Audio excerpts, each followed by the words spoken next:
Hello, my name is Kenny Boshier, candidate for the Master of Education in Student Development and Leadership in Higher Education at Angelo State University. Today I'm going to be discussing the field of academic advising and the impact it has on student success and retention. As a current academic advisor, I see a diverse group of students.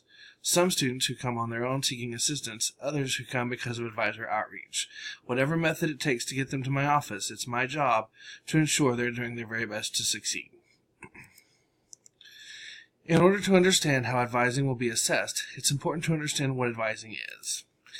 Academic advising is the meeting between the student and advisor and is offered to students to discuss plans for current coursework towards an associate's degree or transfer options to a four-year institution.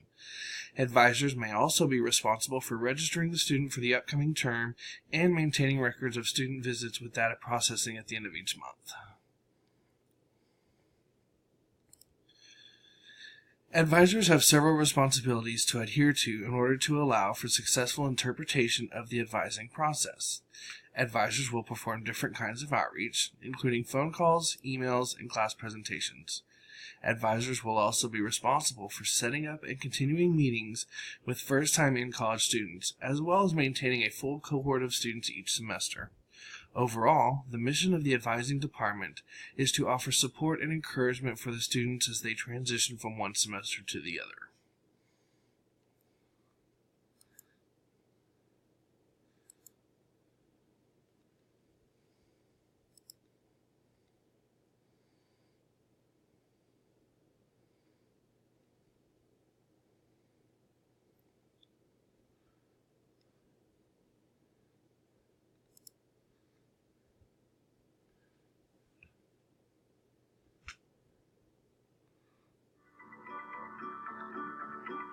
As students, our relationship with our academic advisor is one of the most important parts of our college experience. It's a partnership. We communicate our questions, our passions and goals, and take responsibility for our education. Our advisors ask us thought-provoking questions and offer advice, guidance, and strategies to make it all happen. Now, how do you prepare to meet with your academic advisor and make the most of it while you're there? We all know classes go best when we've done the reading ahead of time. Advising is like a class. You want to prepare first. Sometimes you'll initiate an advising appointment, and sometimes your advisor will ask you to make one.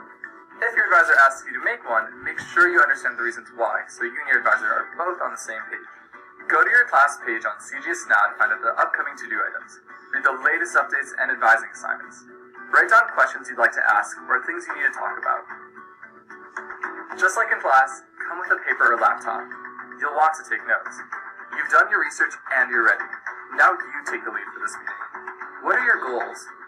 The goal is for you to know and express to your advisor what you need from this meeting. You don't need to know all the answers. In fact, you'll probably have a lot of questions, which is great. You'll have a dialogue and work together with your advisor to get there. Write down the questions you want to ask. Bring the materials you need to go over. Highlight anything that doesn't make sense.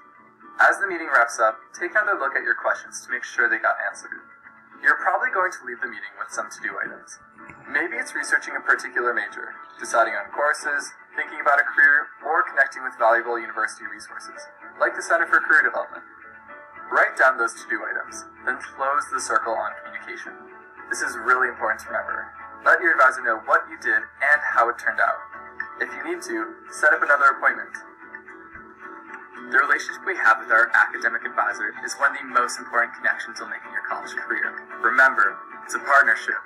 We're responsible for making our own decisions, and our academic advisor is a crucial guide along the way.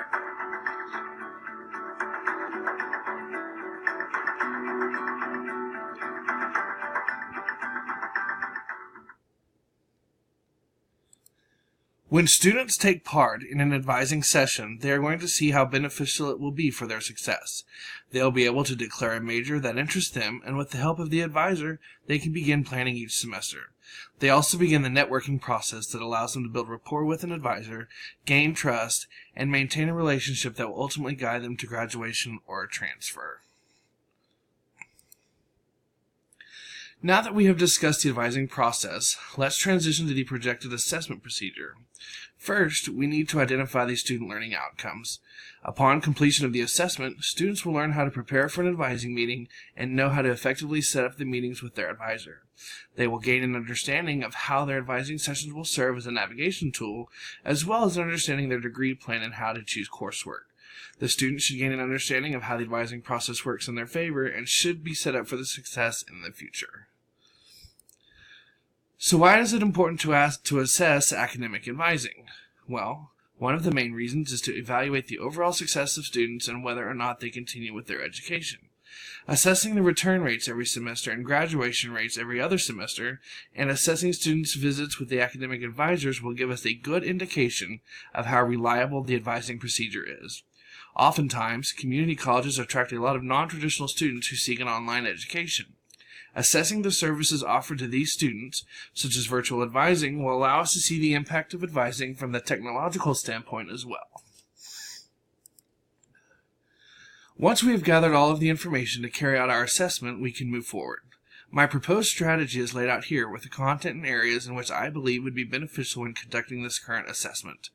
Observing these specific criteria and how they aid in the success of our students will show the importance of academic advising. By documenting the advising visits to obtaining information about campus resources, we should be able to retrieve significant information. Upon completion of the assessment, once we have gathered all of the data necessary and information, it would be great to share the results with the Director of Advising and the Director of Enrollment Services. Overall, assessing the role that academic plays in student success would provide great insight and could possibly allow for the addition of new advisors, which is why the assessment was initially carried out. The institution has just made it mandatory for every single student to see an advisor every semester. If we can provide accurate and current data supporting the fact that academic advising is a substantial piece in student success, the addition of new advisors may come with the highest of blessings from the administration. Thank you for your time and consideration of the proposed assessment that I presented you today.